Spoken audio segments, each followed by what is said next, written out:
Okay, hello and welcome to another Data Mills and Digital Cafe 90-second of knowledge.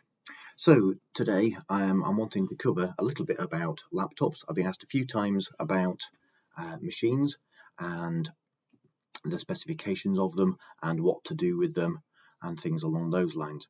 So with that in mind, I really want to show you two specifications for a couple of machines that I saw recently and shared with a friend.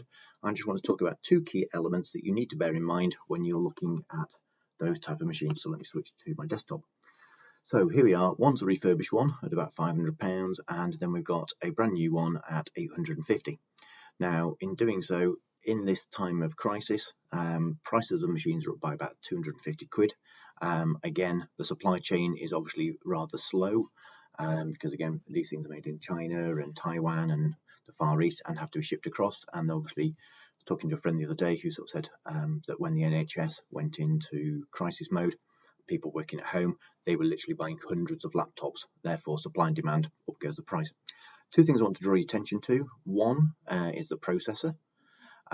So if you look at the top one, it says i3 8000. Look at the second one, it says i5 10000. The 8000 is the 8th generation, so it's only the first number, 8th generation. On the second, on the one below it, the i5 10000, it's the 10th generation. So you can see straight away there's a difference on that side of things. The other thing to pick up on is the hard drive. One's 500 GB, the other one's 256. So you tend to think, oh, I'll go for the one with the bigger storage capacity.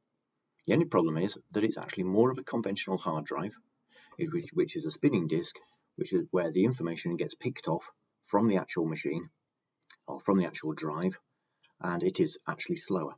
The 256 drive is effectively the 256 drive is more like when you've got your mobile phone.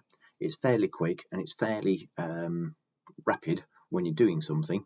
That's the same type of technology that's in that laptop as opposed to the other one, which is the spinning disk where the information gets picked off.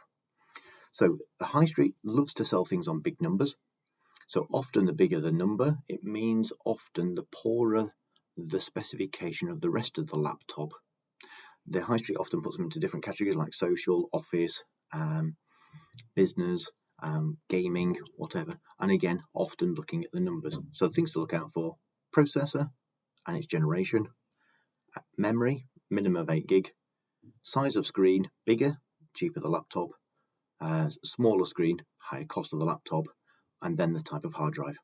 So again, don't forget, get it with Windows 10 Pro because that's got the ability to encrypt the information that's on the hard drive. The home version of Windows 10 doesn't have that built into it. So there we are. That's my 90-second of knowledge from Digital Cafe and Data Mills, and hopefully have a good day, and hopefully that's been helpful. Thank you. Bye-bye.